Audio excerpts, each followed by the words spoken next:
Welcome to the Healing Bridge podcast. I am your host, Anita McCaw, and I am so excited and honoured to have you all here listening.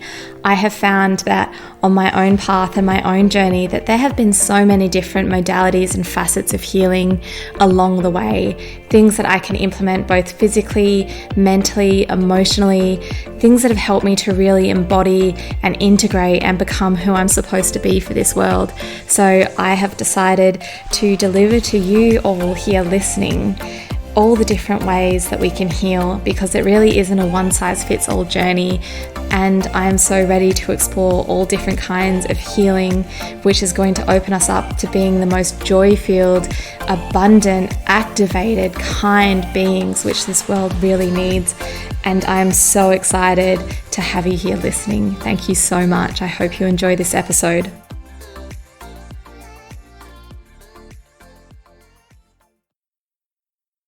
So Finn works with men to help them ground back down into themselves, release guilt and shame, and helps them to honour themselves fully and find their purpose and begin to walk a conscious path.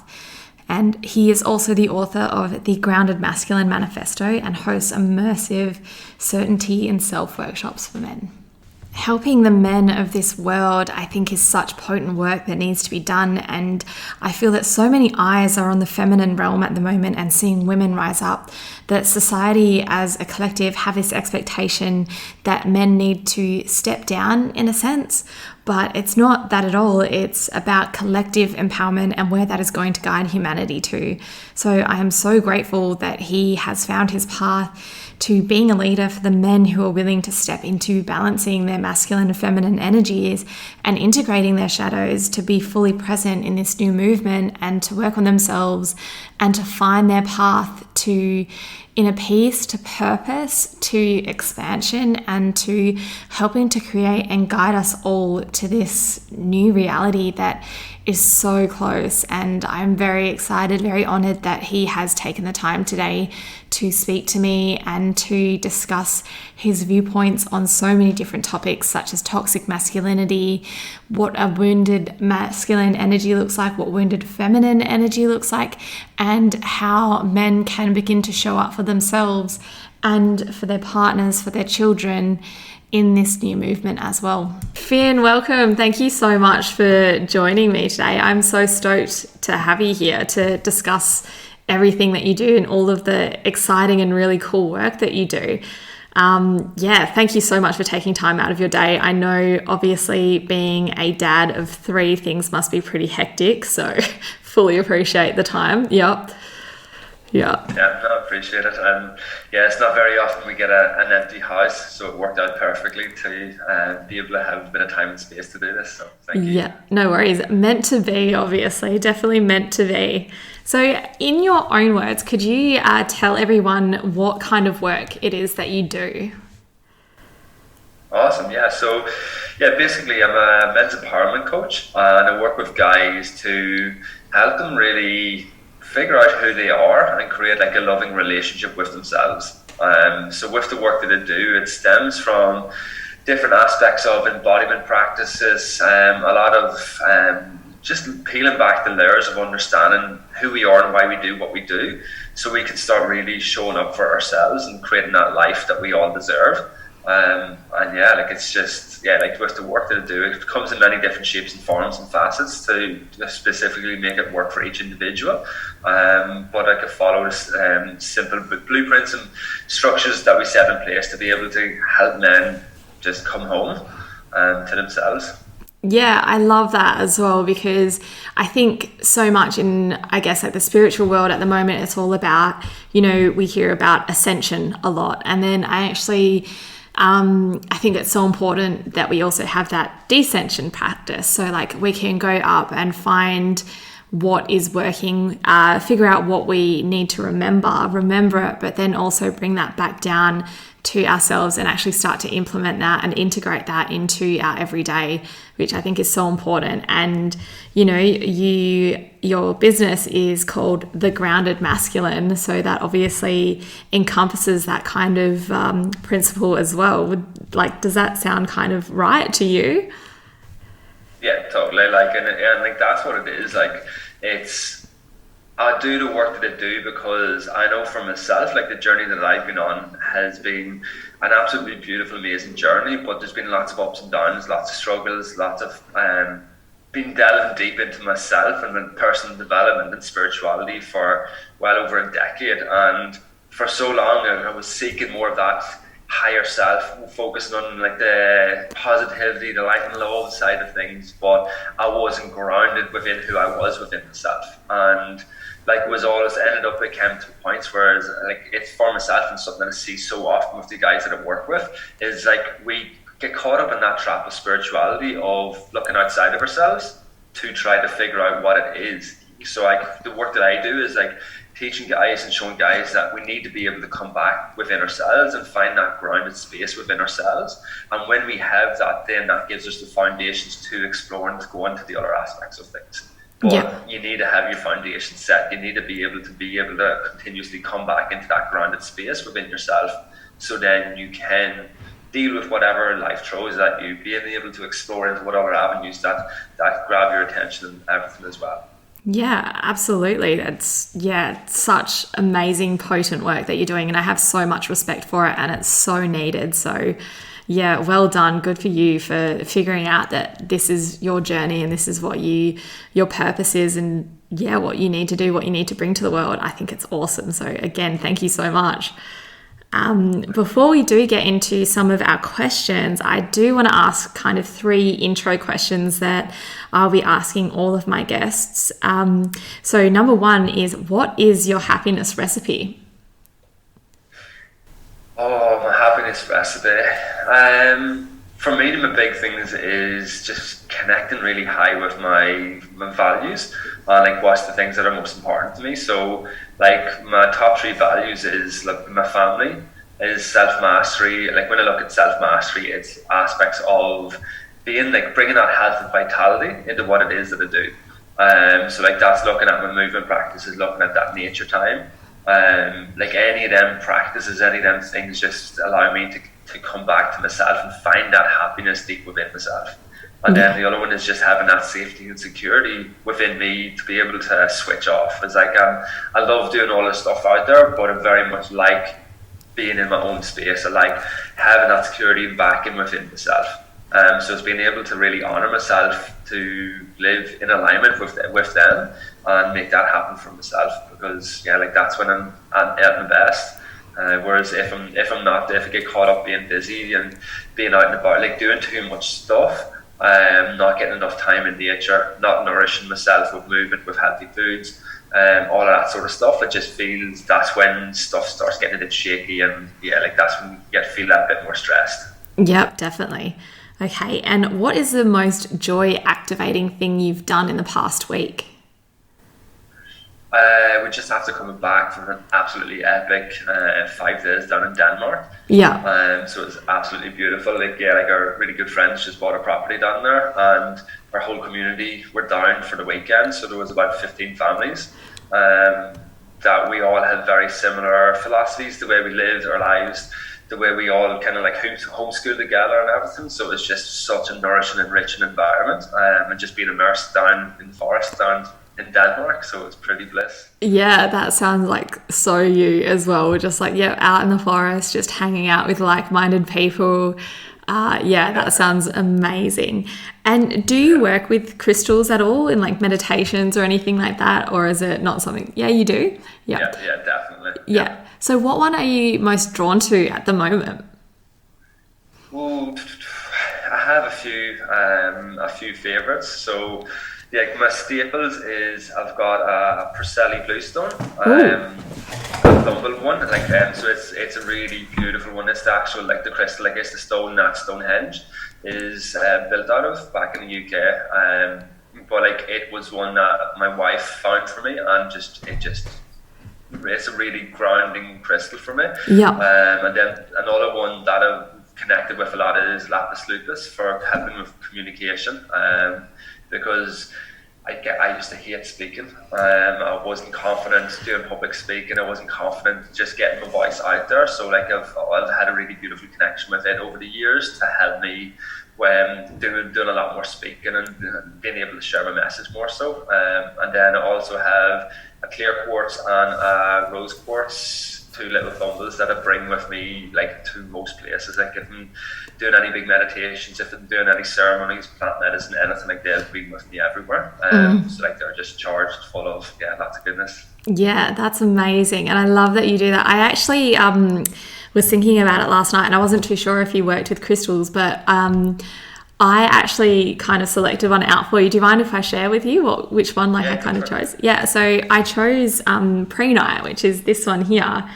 And it's basically the stone that creates a connection point between your heart and your willpower.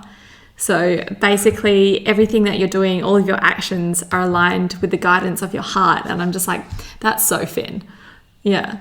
So love that. That's beautiful. Yeah. And it's green, so it's obviously heart chakra stuff. And I was thinking as well, I was like, surely with all of this grounding and stuff like that Finn is all about, I was thinking it was going to be like a bloodstone or like carnelian or something just like really earthy. So I love that kind of stood out to me for you as well. And I love all the ones that you talked about, especially like the Stonehenge one. Like I've never actually even heard of that before. So that's so cool.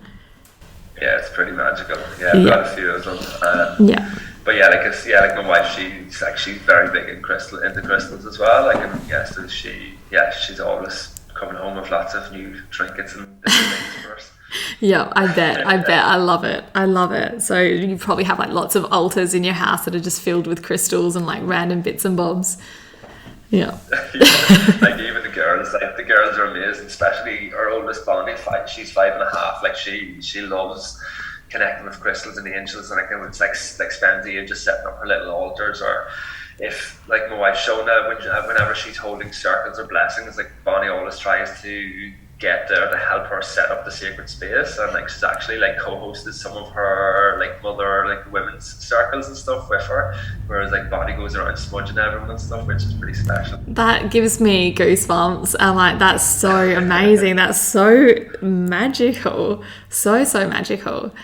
Wow, that's really cool. What a switched on little girl then, straight away, just like straight out the gate. Like, yep. She's like, yep, here to do this work. Into it. Yeah. That's amazing. So what led you to doing the work that you're doing at the moment, to working with men? Was there one thing that really kind of stood out for you, like one big pivotal point, or were there little like paths that kind of led you here?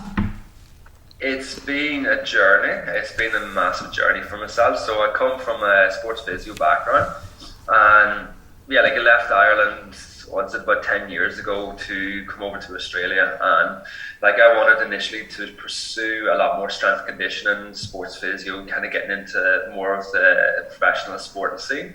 But as we came over here, like that was whenever myself and Shona just started kind of exploring ourselves a lot more as well.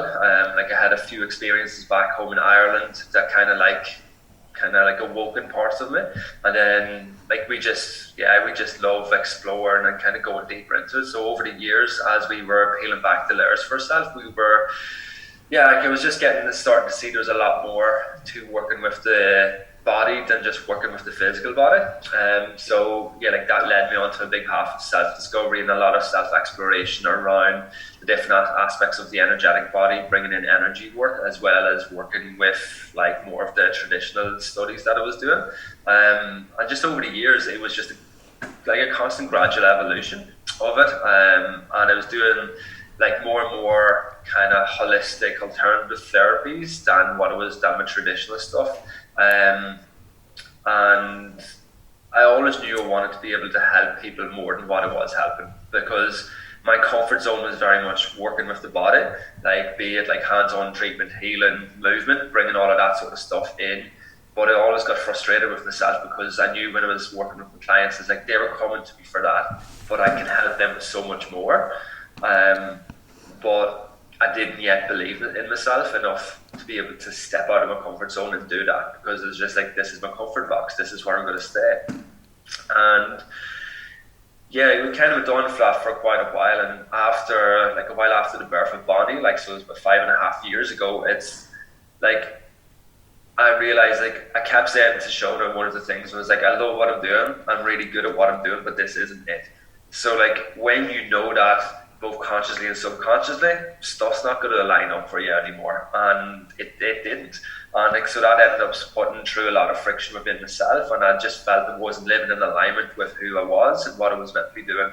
And that brought up a lot of stuff within myself, as well as my own healing that I was doing, like peeling back the layers and uncovering me and why I do what I do and all of that stuff. It just all started like bringing lots of this stuff up to the surface for myself, and it actually got to a point where like I was having like a lot of anxiety, panic attacks, just living like real high stress and just not happy within who I was and how I was showing up and how I was providing for my family. And like that coincided with me starting to do more of this men's work for me to heal myself and peel back the layers and understand more of the different aspects of the men's work side of things and more of the shadow side of things, and healing a lot of my old wounds and stuff. Everything just came to a point where I was just like, I need to change, I need something different. And that was when there was an accident back home where I had to like literally get on the plane the next morning, fly home for a month and leave Shona and Bonnie in Perth. And when I came back, I remember just sitting in the clinic and I was like, I can't do this anymore, something needs to change. And 3 weeks later I was up in a mine site, where I was just like, I just need to step away from everything because I just need space for me to figure out what it is that I need within myself, because there's too many things not in alignment.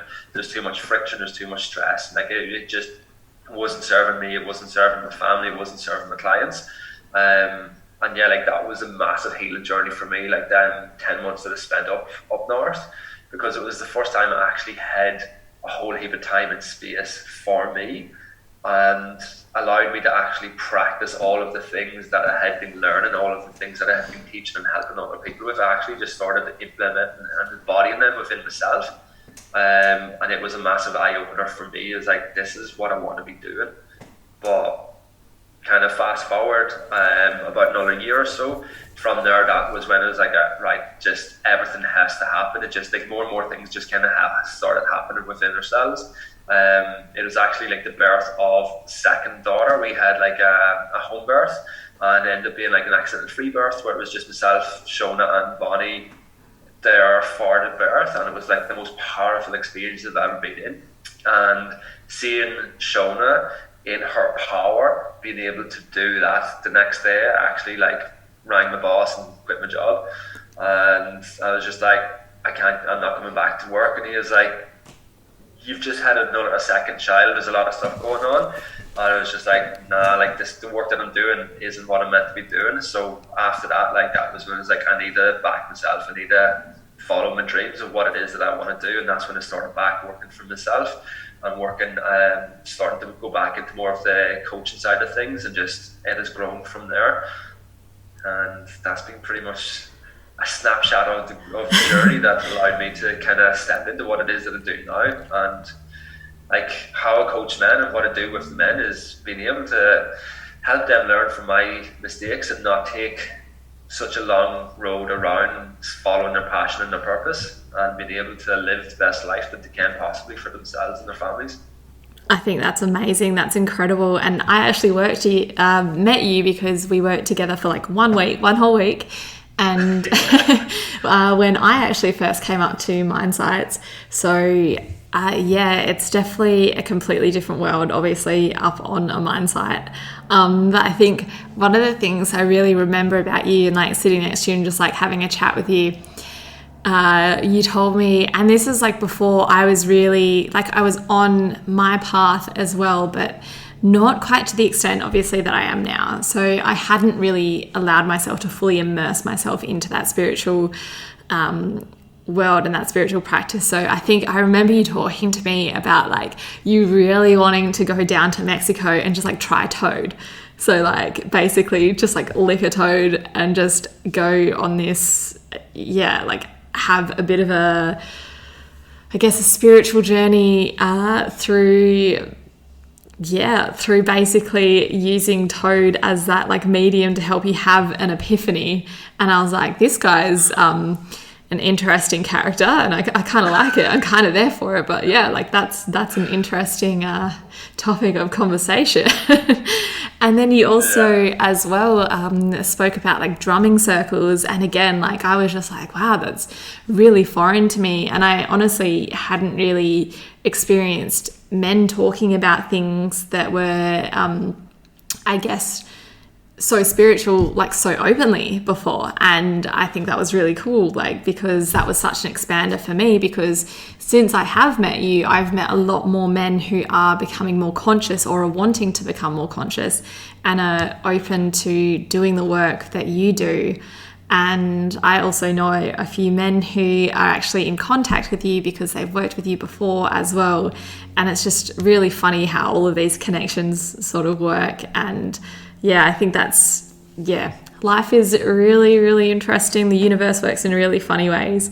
But yeah, your journey sounds really full on, and obviously like it was like a brief breakdown of what it was, but yeah, as it is for all of us. But you know, sometimes we do have to go through the shit to do what we've got to do for the world and to show up as we need to show up for the world, unfortunately, as much as, you know, it's the least fun part of it. But yeah, very grateful that you've made it through to where you are now, and that you can talk to all of us now about what it is that you're doing. So yeah, congratulations on being so open and so willing to share that part of yourself, like the shadow part of yourself as well, so openly. And in your point of view, why do you think the world needs conscious, grounded men? It's not just conscious, grounded men. It's like the world needs more humans who are just awoke, and but being grounded in that awakeness. It's one of the things is I absolutely love the spirituality side of things, but there's a lot of bypassing in it as well. And there's so much of the new age stuff where people are just coming out and just they're just so stuck in their stories, and then they just create new stories around spirituality, and they use it as excuses for themselves within it. Whereas sometimes we just need to actually take full ownership and responsibility of everything within our lives, and actually make the changes and do the hard work sometimes to be able to break through and create that life that we need and we deserve for ourselves. So with the work that I do, especially with men, it's being able to create a space for men to be able to tap into that within themselves is so powerful. Because for me, one of my biggest motivators was having 2 daughters. It was I want to be able to provide a space for guys to be aware and to be conscious and to be able to have these conversations, to be able to know how to hold space, being able to teach the next generations of how to do all of this, because I know my daughters are going to be growing up in that. And it's something that's so important. And now having a son as well, it has just amplified that need even more so for myself, because there's so many women who are, it's amazing to see, there's so many women who are starting to really open up into themselves, into the women's side of things, but men were lagging behind within it.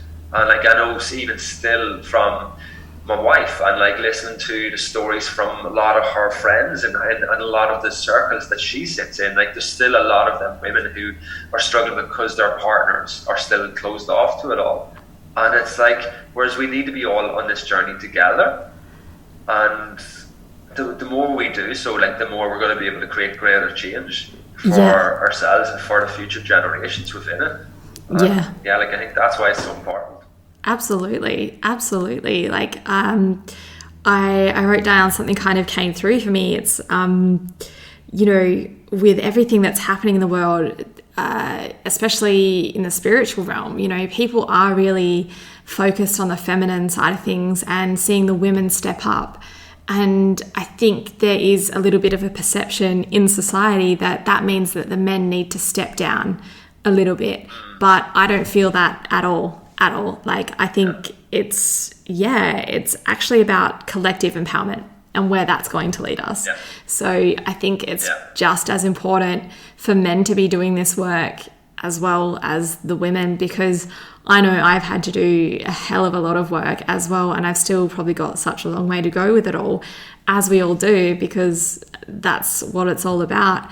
But yeah, I think it's about sharing that platform, that space, and to really achieving that equality and that collective empowerment, like, and being able to, I guess, mold, as you said, like the newer generations, the generations that are coming in to where the world actually really needs to be, back to that, you know, that heaven on earth kind of feeling as well, like, because it doesn't need to be as shitty as it is right now.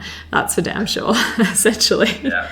So that's incredible. And I fully agree. It's, you know, it's really quite rare to meet a man who is in his power, in his consciousness, and is willing to do his work. But I've seen it become a lot easier for men because there are leaders like you out there who can guide them and lead them on that journey. So it's really, really cool. Yeah. I love what you said. Like, it's like, have that, like, the collective empowerment. Like when you look at, like, today's society, like, there's so much trying to push them down, like the masculine and the feminine down, whereas, like, when you look back at, like, traditional, like, any, like, traditional, like, cultures and stuff like that, is like, it was coming from both sides. Like, you had, like, the women's tent, you had the men's tent, like, you had, like, everyone was going off. Like, we had, like, these rites of passages for, like, the young people to start stepping up into that next level and that next evolution for themselves. But, like, in today's society, like, there's none of that stuff around. But, like, it's starting to come back. We're starting to see more of the women's circles coming together, more of that red tent sort of aspect coming together. We're starting to see more of the men coming together to do the men's work side of things, which is so beautiful.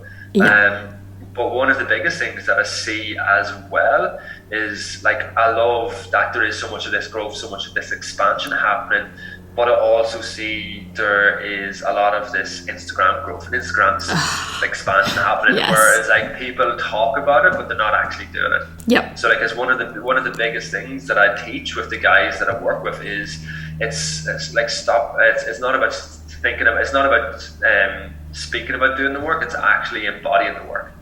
So it's like, stop doing and start embodying.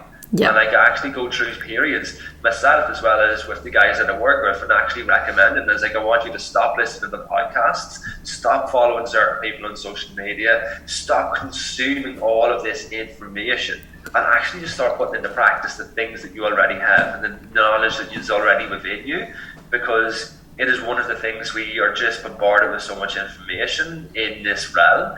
Like, we can just get caught in that trap of comparison, caught in that trap, should we do this or this or this, or was that me? Like, and it gets too overwhelming, and then we just beat ourselves up and we remain stuck. Yeah. Where it's the matter of, like, peel back all of the layers, and actually there's, like, right, let's set some of these foundations in place and actually really look at what it is that we need to embody to create some really, like, grassroots changes within ourselves. Yeah, absolutely. And it's actually something that really triggers me as well, is when I see people who I see are not embodying the work. They're sharing all of these posts, but it's like post after post after post after post. And it's like, it's just like you do need to really take, you know, the information that resonates really deeply within you. When you get that, you know, that little, I guess, fire in your belly, or that little creative spark, you know, in that solar plexus kind of thing, you need to take that and you need to sit with that and let that really integrate into all of your cells, instead of just, you know, riding on that bandwagon and thinking, oh, I'm going to just share this on social media because that's what everyone else is doing. And I think it is, you know, really a big sense of, like, how people can, like, spiritually bypass and not do the work. Like, it's like, oh, well, like, I've read this quote, so I'm going to share it, and so that means I've done the work. That means I'm in my power. I've done it. And it's like we've all done it before. Like, I will share quotes that really do resonate with me, but at the same time, like, I don't share things that don't, if that makes sense. Like, I would have people like, oh, do you follow this person on Instagram? Do you follow this person on Instagram? And I'm like, no, I have no idea who this person is. And like, yeah, I'll be honest, like as well, like the start of this year has probably been the biggest growth period for myself with a lot of people, like, because it's like been the year or the years that the world has been waking up, and it's been really, really intense. And yeah, so like in that time period, I was just so bitter and angry and frustrated. And I was like, why am I just not through this yet? Like, and, you know, and I was exposed to all of those quotes. I was exposed to, you know, people sharing things like, oh, do this, this, and this. And it's like that was not helpful to me in the slightest, because I needed the time and the space to actually sit down, be with myself, be with the work that I needed to do. I needed to, I guess, essentially fuck up so that I knew what I didn't need to do moving forward. Like that I needed to remove that part of my path, or like tie that part of my path in a little bow and then set it aside and then forgive myself for it. And that's not something that happens just based off an Instagram quote. That is, as you said, it's about embodying the work. It's about actually doing it. And, you know, when that old pain comes up, that old healing comes up, you have to unfortunately sit with it, and you've got to go into it. And yeah, you have to really kind of find a way to move through that energy. And that a lot of the time does not come with social media or just listening to podcasts or reading self-help books. Yeah, that comes with life, essentially. Yeah. Yep. Yeah. I think that's the thing. Like, it's even like what you were sharing with, one of the things that you needed for yourself was you needed to create that space. And like with myself, with my, like when I went up to the mines, that was where I created space for myself. Whereas like a lot of people are afraid to create that space, to be alone with their own thoughts, to be able to like go into them, like things that they had buried down so much, because that's the big fucking scary things. That's the things that I was like, oh, I'm not willing to look at that. I was like, I'll just look at the light and positivity up here. I'm not willing to look at that deep darkness. Yeah. Because they're afraid of what that might uncover. But if you don't go there, that's going to keep coming around. Them cycles are going to keep repeating themselves over and over until you're strong enough to be able to actually step into them, until like you learn the lessons that you need to learn from them. The cycles will continuously happen. Yeah, absolutely. And that's what it is. And like, that's what doing the work is about. Yeah. And it's having that support around you to be able to hold you as you're moving through that. Yeah, for sure. Absolutely. So on that as well, like, you work with grounding into the masculine.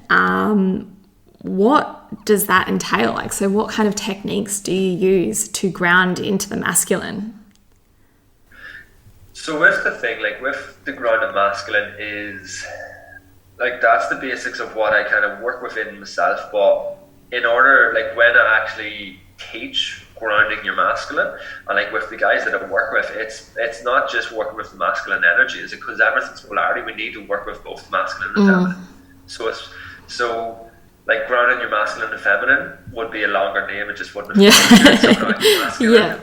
just rolls off a lot better. It does, yeah. But when I work with it, it's like working within your masculine and your feminine energies within yourself, and understanding where you are within that, because you can't have one without the other. So as we're learning to start to understand it, like where do we sit within our masculine traits, where do we sit within our feminine traits? Where does a wounded masculine and a wounded feminine show up within ourselves, and why?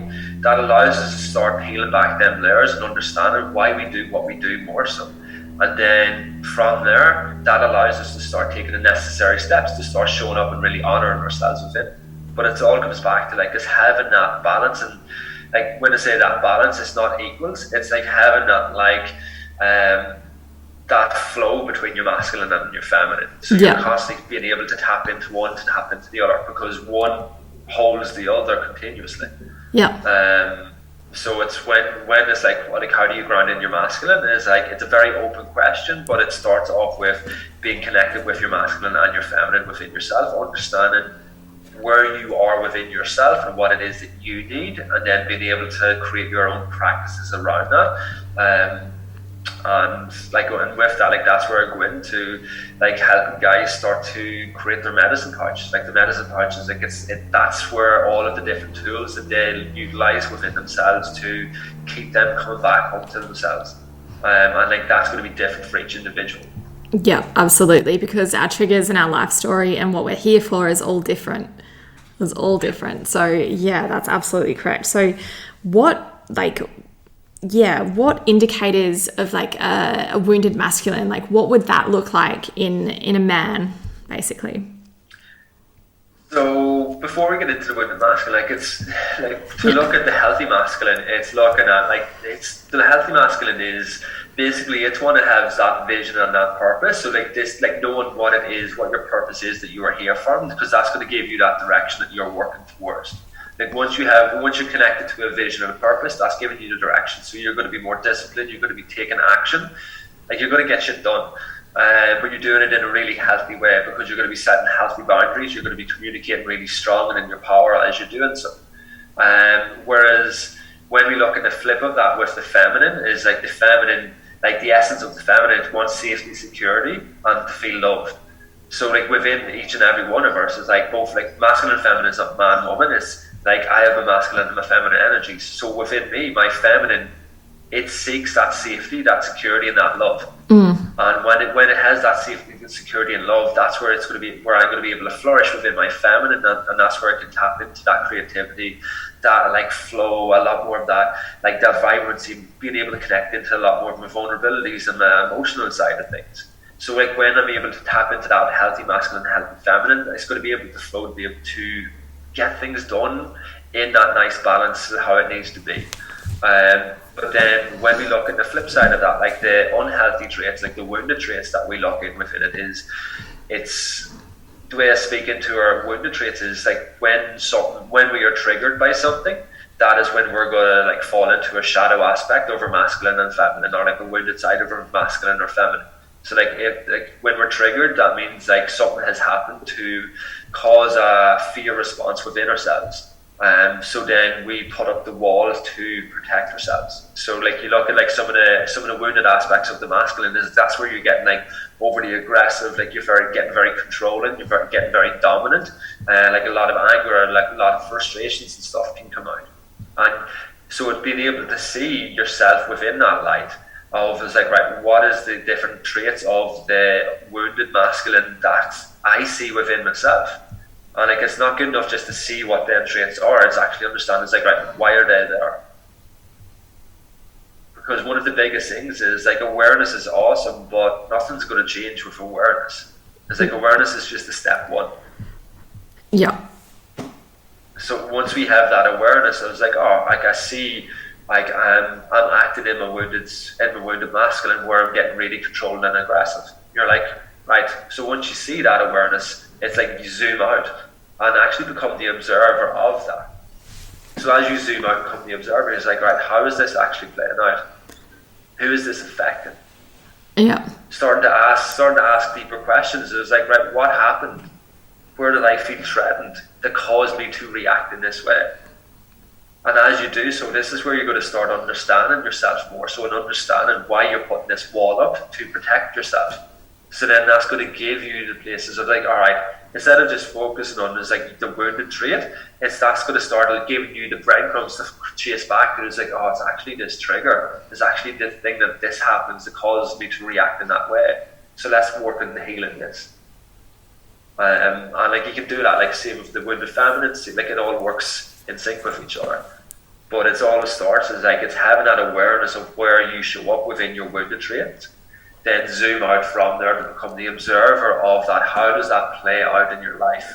What sort of roll-on effect does that have in your life, in your relationships, in the way you communicate, in the way you hold yourself? And as you observe them, start asking yourselves the deeper questions of why. Asking yourself the deeper questions like, what do I need right now to be able to move through this, to be able to heal through this? And like that one question is like, what do I need right now is the most important question you can ask yourself each and every day.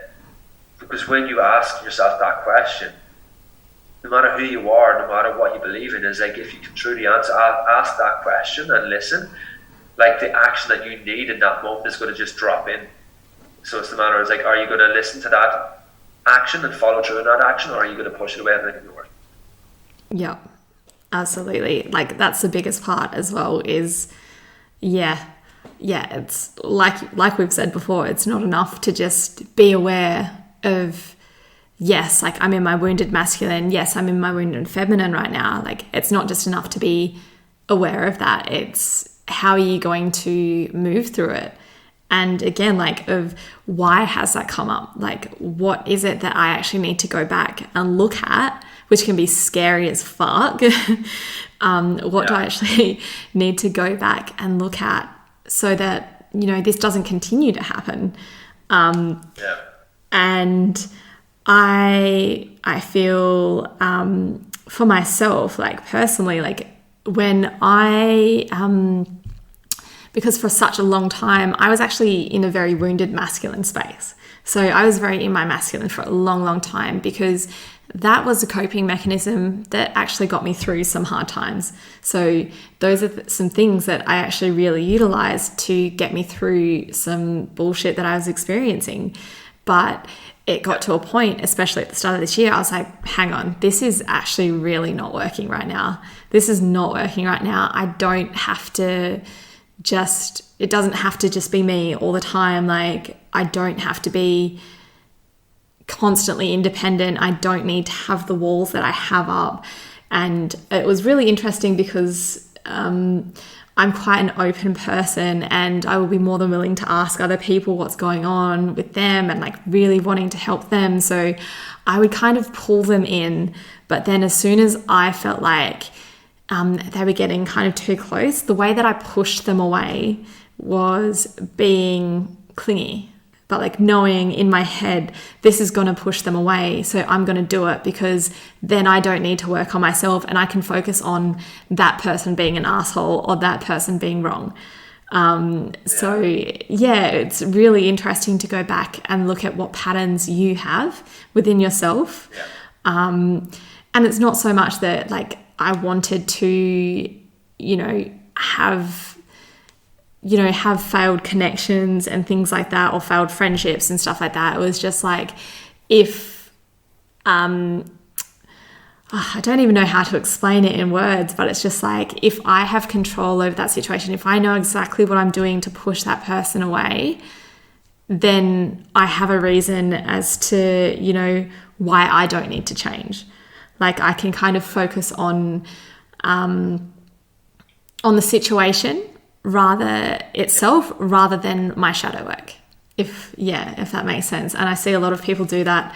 Not only like while I was doing that, but I see it a lot now. I'm just like, okay.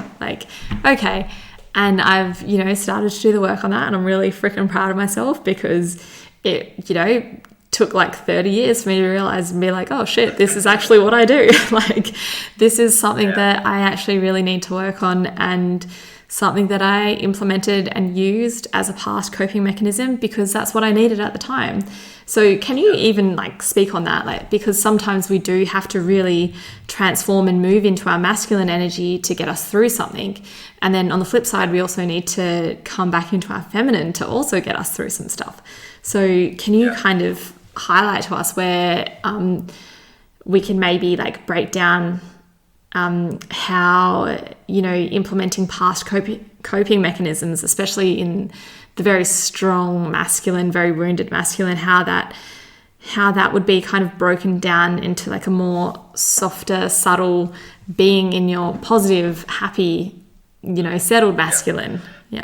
Yeah, so I think before getting into that, like the thing I'd love to speak into a little bit more about that is like with that past coping mechanism. Is like that's like like when we look at what that actually is and break down what that is, like that is a protective mechanism that we have created and we have embedded in our subconscious, and we have went through our life finding lots of evidence in our life to be able to match in and feed that behavior, feed that story that keeps us safe and protected in that space. So like it's when we look at more of the aspect of like our belief systems and everything, and like and how that actually works within our subconscious, it's like the stories that we tell ourselves are the stories that we're constantly going to be seeking out. It's like we're going to be finding information that's going to match these stories and feed these stories and give us that confirmation that this story is real. Like, even if that's a story that does not serve you, it's like subconsciously you're filtering everything, that all the information that you're receiving to match them stories, because that keeps you safe, that keeps you in your knowing. Yes. When we look at that, it's like, it's that whole aspect of our living inside of our comfort zone. It's like, when we look at living inside of our comfort zone, it's like we get used to seeking out familiar problems. It's like we're just going to look at problems that feel comfortable for us. We're going to think, oh, like, that's a problem, that's a challenge. Like, oh, but I can sort that out. So like, we trick ourselves into that aspect of doing the work, but you're actually only seeking out problems that are familiar because you're staying inside of your comfort zone. Because that's, again, a protective mechanism that's holding you safe in your story. But nothing's going to change until we actually see that and call ourselves forward with that. That way is like, because like we all know, is like growth happens outside of the comfort zone. But what does that actually mean? It's like growth happens when we start seeking unfamiliar problems. When we start looking at solving them problems that are new, that are different, that are scary, that bring up that fear. It's like, but like, when we start doing that and when we start conquering them, that's when we're going to start being able to create change and starting to rewrite them stories that we're telling ourselves. So like, when we can kind of bring in that aspect of the masculine into that, is like, that's where we need to be able to step into that strength and that power within ourselves to seek out them unfamiliar problems, to start creating them changes, putting ourselves outside of our comfort zone and having that discipline to do so as well. It's like, these are all the masculine traits that we can do. It's like having that discipline, having that confidence, that strength to be able to do all of that. But we're doing that from a loving, grounded space, because we know that's where the change is going to come. Yeah. And as we do so, that's where we're going to start collecting new evidence for ourselves to start feeding the new stories that we want to hold for ourselves. And the more we do, like, this is where it's so important to have a reflective process. It's like, are you going back and checking in on yourself each and every day? Like, looking back and celebrating and acknowledging the wins and celebrating where you're making these new changes for yourself. Because as you do, that allows you to create more and more and more of this evidence that's going to be matching these new beliefs, these new stories that you're writing for yourself. And then that's going to make them old, shitty beliefs become less valid, because you're like, oh, here's a belief, but like, all of this evidence in my life does not match that belief. So why am I giving that belief, that story, the power that it has over me? And as we do so, like, again, this is where we need to step into that masculine energy to be able to hold ourselves and honor ourselves within that and have that consistency and commitment to ourselves to do that. Yeah. Whereas if you don't have consistency, if you do things, I'll do this here for a couple of days and then you drop off because of your sabotage or whatever that is, it's like, that's an aspect of like where you're not allowing yourself to step into that healthy masculine to start taking change, to start creating change within yourself. Yeah, absolutely. And I think as well, so many people kind of think change is created outside of ourselves, when really it is created within ourselves. So much. And that is also something that, you know, I've realized is that you kind of need to go inward, obviously, to figure out what the hell is going on, because you can't show up as yourself fully and present and give the world exactly what it needs from you to start to begin that physical change here on this planet at this time and in this dimension even. You can't do that unless you are doing that work, and unless, as you said, you have that consistent practice. So what is your consistent practice to keep yourself grounded, to keep yourself, going back and checking in and making sure you're accountable for, not kind of bypassing the work that you need to do? What sort of things do you do to keep yourself in that space where you're, seeking out that positive change and seeking out, breaking down those past stories that, don't serve you or serve your clients as well? Yeah, beautiful question. But and I think even like before we get into that, it's like looking as we do this here, it's like this is where we need to again come back into that feminine aspect of ourselves and be able to create that space and create that tranquility within ourselves as well. Because if we get caught up in just doing the whole time, we're just going to burn out, and we can put a mask over certain things as well. So this is where it's important to have that balance, that flow between them both with it. So like even like when I start looking at it, like what's the practices that I do for myself to keep myself grounded within that, is like I make sure that there is both the ones that's going to be nurturing that masculine side of myself, but nurturing that feminine side of myself as well. And like with that, it's like I feel is like each and every person changes what practices that we do need within ourselves, depending on where we are within our cycle of life within ourselves. Because I know like what I need now is very different to what I needed 6 months ago compared to what I needed a few years ago and stuff like that. Like whereas before, like I would have been very regimental with certain things within myself, with my movement, with my nutrition, with my sleep, with all of these things. But that was because the phase of life that I was in allowed me to be able to do that more so. Whereas like having like 3 young kids, having like working from home, having a lot of variabilities around, I need to have more flexibility and more flow to be able to manage myself through that. But in order to allow that to happen, that's where I need to be a lot stricter within certain non-negotiables with myself. So my daily structure is not the same, but my non-negotiables are pretty similar. It's just it might be 2 days that would be the exact same in a week, but like it's got to have the same principles that are flowing through that will happen. So some mornings like I get like my meditation, like my breath work in, my movement in, like whereas other days like I might get that in, like that might be split up through a couple of little chunks throughout the day. Like so this is where I bring in the different elements for me, and like with the work to do is like the importance of looking at the medicine pouch that we have, because it's the medicine pouch is going to be all of the tools, all of the practices that we create for ourselves that's going to be able to keep nourishing ourselves and honouring ourselves throughout the day. Like one of the principles that I teach into a lot is the importance of like filling our cup, because like we know it's like you can't pour from an empty cup. So when I look at my medicine pouch, the way I split it into is like I've got like three different categories of exercises that I use to continuously fill up my medicine, or to fill up my cup. So the first one is something that's going to take maybe like 60 seconds to 5 minutes. And like these are like quick, easy little things. You can just continuously do them throughout the day. That's going to be topping that little bit into your cup to keep nourishing yourself. Like it's not going to allow yourself to be like completely like overflowing, but it's going to, when you have them days, like these are the little things that you can continuously be doing throughout the day. So for me, my ones that I look at that is like having like some really simple, small, conscious breathing practices that I can do no matter where I am. So like if that's doing some like really slow down regulating breath, like it could be like going for like in for 4, out for 6. It could be like box breathing, like there's lots of different ones that we can play with. But that's stuff that I continuously do throughout the day, different increments throughout the day. Like other things for myself is within that time frame is like music is a very big one for me, whereas I've got different songs to tap into to help bring myself into that calm, grounded space within myself as well, and work within that. Other things is just getting my feet in the dirt. So like if it's just going outside for a couple of minutes, getting my feet in the dirt and just watching nature, just observing nature. Like these are all small, simple little things that we can do that's going to just give us that little bit more nourishment to ground us back in. Then the next one is looking at things that might take like, if you've got like 5 minutes to 20 minutes that we can do.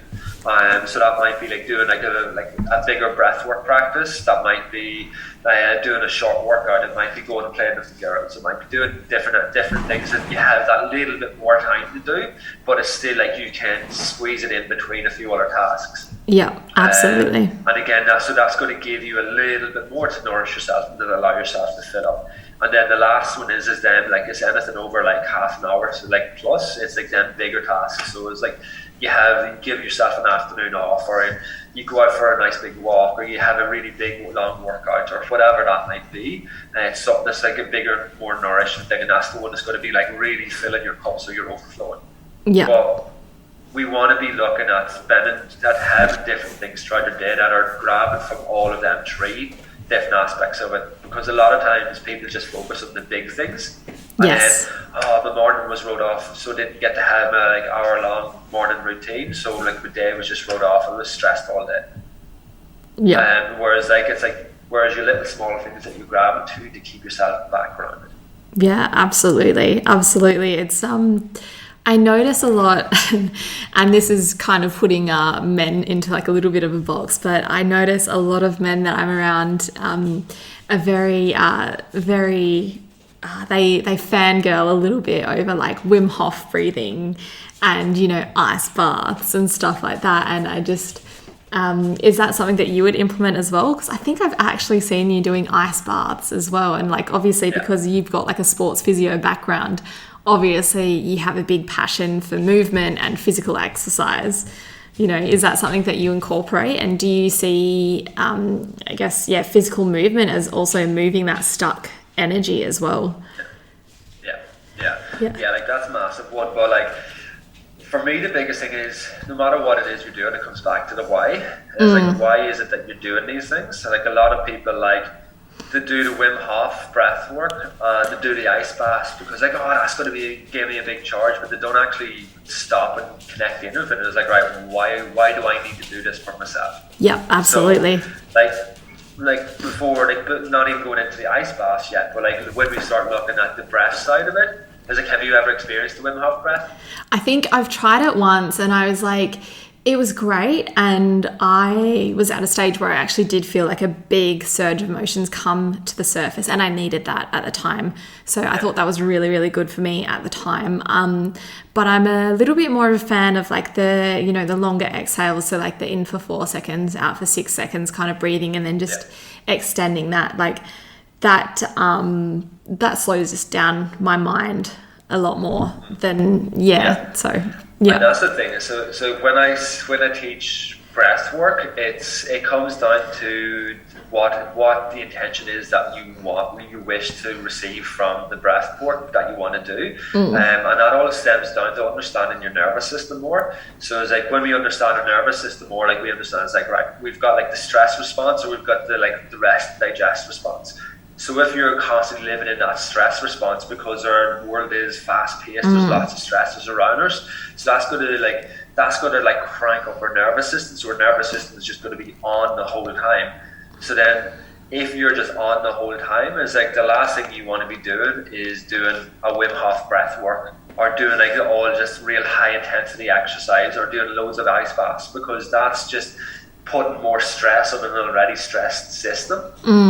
Whereas my take in it is like, if your system is more on that stress, like we need to do down regulating breathwork practices to allow your body to down regulate, to allow your nervous system to calm down, and then from that more of a calm space, then that's where you can choose. It's like if you want to do something.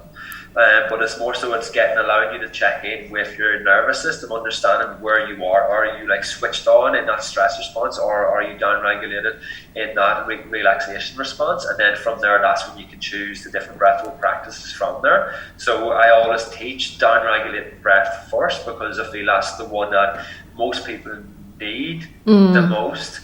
And then from there, once you are able to connect in with whatever different aspects of that down-regulated breath might be, like as I said, it's like the really slow exhales, doing a lot of nasal breath, doing the box breathing, doing like any sort of diaphragmic conscious breathing, like they're all like the slower down-regulated breathing practices that's going to bring that calmness into your system. Like that's really beneficial.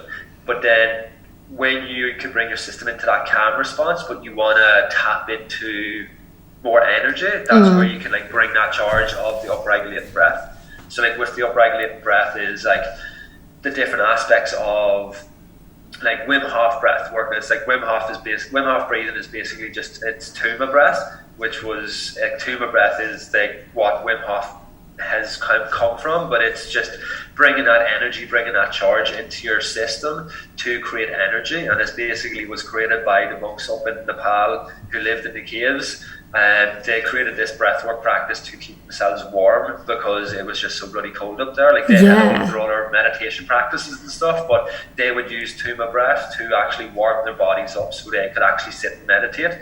in the cold, and like they like you can look into it, but like they actually were able to like sit in the snow and like using like the Tuma breath, like the Wim Hof style breathing, they can actually melt a big puddle of snow around them because they just radiate so much heat off them.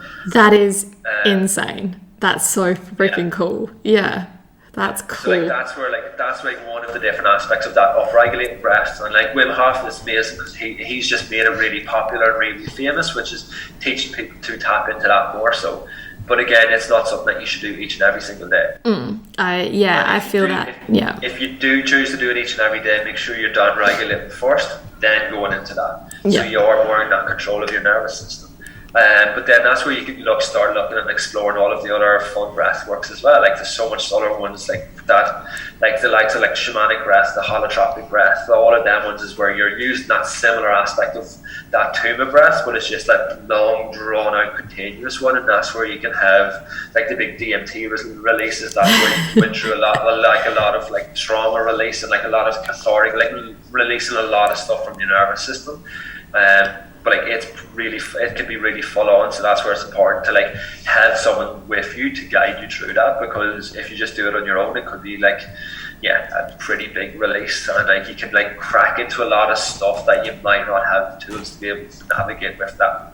Yeah, absolutely. That sounds so important. And I do feel like, and again, just to kind of put people into a box, or men into a box, I do feel like actually a lot of men are actually drawn to doing things like Wim Hof and ice baths because their nervous system really does need to release a lot. And so like to bring that stuff up to the surface and like, I guess in a sense to navigate their emotions on an energetic level without, I guess, really trying to understand it. Like they understand the physical a lot more than they understand the emotional.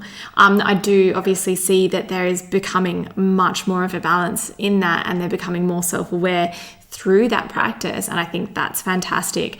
But I think a lot of men are actually drawn to that innately because they haven't got the tools, that medicine pouch that you're talking about, to understand what their nervous system actually does need to release. So they just want to do it on the physical plane first before they can kind of delve in.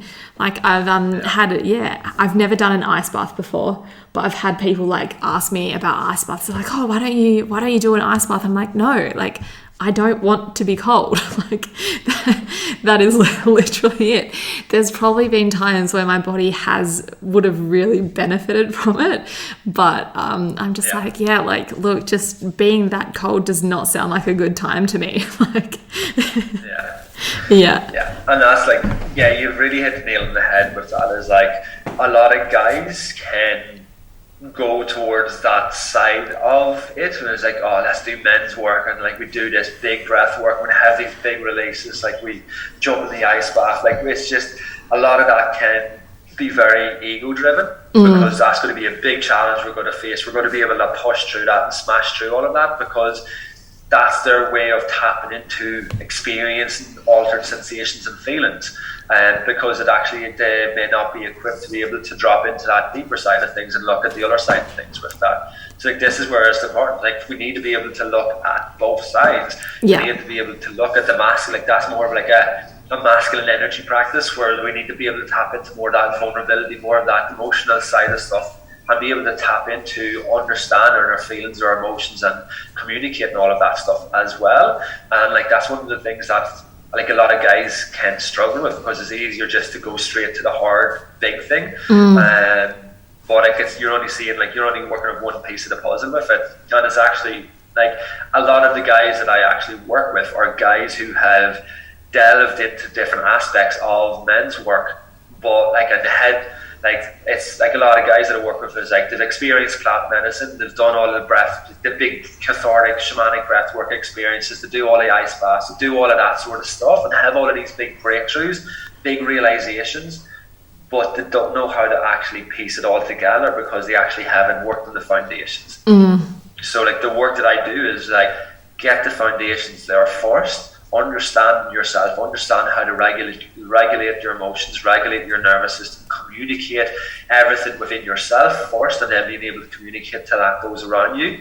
And then when we have them foundations, that's where we can actually delve into some of the other deeper practices to start working on some of them deeper rooted pains and traumas that are there as well. Yeah, absolutely.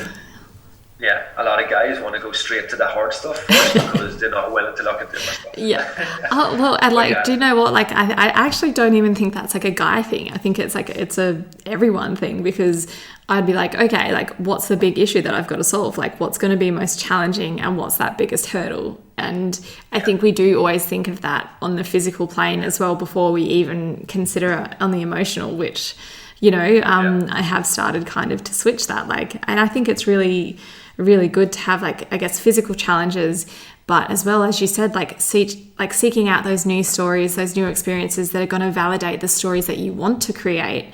Having that and the physical challenges as well, I think work hand in hand so well. Yeah. And it's, just to finish that off, that aspect of it as well, is like, again, so much of it comes down to that intention. It's like, what is your intention behind what it is that you're doing? Like, be it like with the physical exercise, with the breath works, with the ice baths and stuff. And like, you can see it so clearly with a lot of people when like they're working with ice immersions and stuff like that. If they're not like really tapped into like what your intention is behind it, it can be very ego driven, because you can just see them, they're trying to use the ice to fight through the ice. It's like, I can get in, I'm gonna be in here for 10 minutes freezing myself off. It's like, because I can do that. It's like, yeah. And you're like, that's not what it's about. It's like for me, is like working with the ice is the epitome of working within the feminine energy. Because to properly tap into ice immersions and stuff like that is actually to tap into that full surrender. Yeah, it's like, to be there. A lot of people take a very masculine approach with ice, because it's like, I'm going to fucking break through this. And like, it's like, they bring that energy, they bring that charge, and it gets all ego driven to like chasing numbers. How cold is it? How long can it stay in there? And you see them in there, like, their bodies are just all tense, and they're holding on to everything to try to do that, and they come out and it's just ball of tension. You're like, what are you doing? It's like, that is not it's like, again, you're just using your ego, you're using that tension, you're using that stress to push away out of that stressful situation. Whereas like, what I use the ice for is like, it's like, I want to put myself in this really stressful situation that's going to elicit a big stress response on my body, but I want to learn how I can surrender fully 100% to that. So as I learn how to surrender and fully let go in that, then that's when my body's actually going to be able to let go and relax. And that's where you're going to be able to like find that peak joy and that peak bliss whenever you actually are in the ice. And when you do that, it's like, it's magical. That sounds incredible. So whenever I do the ice baths and stuff, it's so much of it is for me. But like, I sometimes do the breath work to get in and bring that energy to get in. Other times I just go straight in, and it's like, because it's like, I'm not going to be faced with stressful situations after doing 15 minutes of breath. I'm going to be faced with a stressful situation where it just pops like that. Yeah. So how quick can I get into that ice to fully surrender, to just drop into that? And then as you do that more, that allows you bring that learned experience, you bring that resilience into the real life world. Yeah. So how you show up in a stressful situation in there as well. Yeah, amazing. I love that view on it. I really, really do. That's really cool. That's, way better than I was like, oh yeah, I stayed in for like 15 minutes. And I'm like, oh yeah, that's well done. Don't get me wrong. When I started that, that's where I was. I got like 10 minutes at 2 degrees. And then it's just like, oh, what am I doing? No. Yeah. And now I haven't run any big ice bath workshops and stuff like that lately, but whenever we used to do it, I'd be like, I'm not telling you how cold it is, and I'm not telling you how long you're going to be in there or how long you're in there for. Yeah, perfect. Because you don't need to know. Yeah. And you can see so often guys when they're doing it, they're like, what? But I need to know, and you're like, you don't need to know. Whereas a lot of the times women, when you say that to them, they're like, all right, cool, let's do it. And some people might be in there for 4 minutes, so some people might be in there for 2 minutes. Because we keep them in for as long as they need to be in there to get what they need from it. Yeah, and that's such a beautiful way to do things. I think that's definitely the way to do it.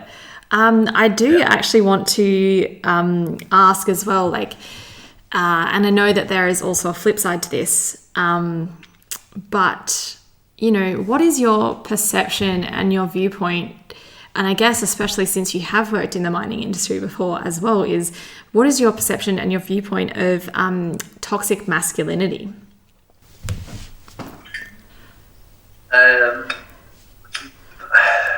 I don't really believe in such a thing as toxic masculinity. Okay. Personally, I feel it's just people are just, it's more like, I don't like putting it as a toxic masculinity because that's putting a negative connotation onto it. Yes. Yeah. Whereas I believe it's just other aspects of the wound itself. Whereas like when you look at the toxic masculinity, is like, I'll see that as like that's been a negative connotation that has been created to kind of like push down that masculine. Yeah. And like that would put on a thing. It was like where guys are intentionally going out to be hurtful and toxic, whereas like they're actually not. It's like that's just the wounded aspect of themselves playing out. Yeah. So it's like when you think of anyone who's like, oh, such a toxic masculine behavior, stuff like that, it's like, nah, like that's just like a wounded little boy that doesn't know that he was never shown how to actually show up as a healthy man. Yeah. Yeah, absolutely. And again, like I fully see that as well. And I'm not too sure if you know, at the moment they have like a parliamentary inquiry into, I guess, a lot of sexual harassment and sexual assault that's been happening up in the mining industry. And it's been really interesting to see the reactions up there of some of the people up there. And I get asked, I actually had a friend of mine, he reached out and he's like, hey, like, I don't want to sound like an idiot, but like, is it as bad as they're saying? And I'm just like, yeah, well, like, you know what? Yeah, it is. But like, at the same time, I would never turn around and say to somebody that, this person said something that's like maybe out of line or would be perceived as out of line. I wouldn't expect for that person to be like booted from site, essentially. Like, education needs to happen there. Like, it's not something that is going to be clarified or cleared up or fixed just by cutting things off and removing them.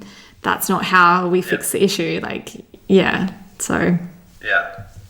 Yeah, and that's it. Like, it's like, it goes back to like what we said at the start, is like why you do what you do, is like to be able to teach men how to tap into that healthy aspect of the masculine and the feminine within themselves. So then that's what's going to like create that new level of that for like the next generations to come, because like there is so much of that toxic masculinity. Is like so much of the wounded aspect of the masculinity comes from, it's just generational trauma. Yeah, absolutely. Like, you look at so much of it, it stems back from that generational trauma.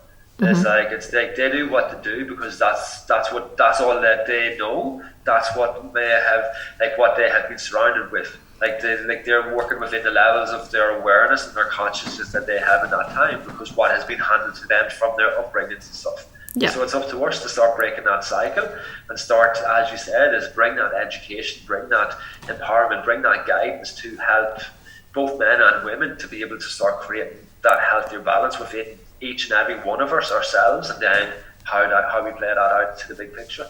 Yep, absolutely. Absolutely. So true. Okay, so I am going to finish up and wrap this up because it's been so incredible, and like I've been like so much of what you've said, I'm just like, yeah, that's so true. And it's just like, how you get like all of those activations and you're like, oh wow, like yeah, I've learned some shit today. So thank you so much. Thank you so much. So yeah, just to wrap up as well, first of all, where can people find you? Like on Instagram, do you have a website? Well, I'm most active on both Instagram, so it's the _grounded_masculine, or else just on the personal Facebook. So pretty active on like just my personal profile on Facebook, Finn McKenna Fox. I could do have a website, thegroundedmasculine.com.au. I don't change it much, but it has a lot of like kind of a bit more in depth onto my bio and stuff like that, as well as my own podcast. So I'll be starting it back up next month. I just had a bit of a break, just with lots of family life happening, so I just gave Yes. myself a couple of months off to put that on the back burner. So it'll be starting off for season 2 next month. Yeah, that's exciting. That's so exciting. And your podcast is called the Grounded Masculine Podcast as well, isn't it? Yeah. Yeah, that's really cool. And you also have a book, an ebook. Yeah. Yeah. Yeah. And Like that's it's the Grounded Masculine Manifesto. Yeah. So it just goes through step-by-step approach of what it is that just some of the key fundamentals that Osh's name is really beneficial to be able to tap into. yeah. And you also host like immersive workshops for men as well. Yeah. So like the majority of the work that I do at the moment is online. So I could do a free 7-day challenge every couple of months, and then I could do I've got like my group program, which is called Creating Certainty in Self. So it's a 12-month membership program where we work together of just laying a lot of the foundations within how we show up for ourselves. As I said, understanding all the different aspects that we spoke into, like we're masculine and feminine, like our triggers, our stress, nervous system, and like working through a lot of them fundamental aspects of it. And like it's just a really supportive brotherhood where we come together every week just to help share and support each other. And then for anyone who wants to dive deeper, like I have like my inner circle of guys who work more in that one-to-one capacity with as well. Yeah, that's awesome. And yeah, well done for bringing this to the world. It's so needed. It's really, really good. And our closing question is going to be, what are you working on letting go of? What am I working on letting go of? Actually, it's been the last few weeks has been really huge for myself. Because one of the biggest things is like that continuous self-mastery and self-exploration of who I am, and like surrounding myself I've got a really amazing mastermind that I connect with. And a few weeks ago we had a big 3-day workshop, and it was all about like ego and pride, and brought up a whole heap of stuff that I didn't know that was there, of where I was still holding myself back because of ego and pride. So it's just been working pretty deep the last couple of weeks on peeling back that next layer to step into that. Yeah, awesome. That's so good. Thank you so much for being here with me, Finn. I have so enjoyed this chat. It's been so eye-opening and so educational. So thank you so much. Yeah, it's an absolute pleasure. Thank you for creating the space. I hope you all really enjoyed that episode of the Healing Bridge podcast. I hope you learned something. I hope it expanded your mindset, and I cannot wait to have you back. Until then, you can visit my website, mccawfitandnourished.com, or my Instagram @_anita.mccaw. And I will be updating you all with little projects that I am going to be doing and delivering. So head over and keep an eye out there. Until next time.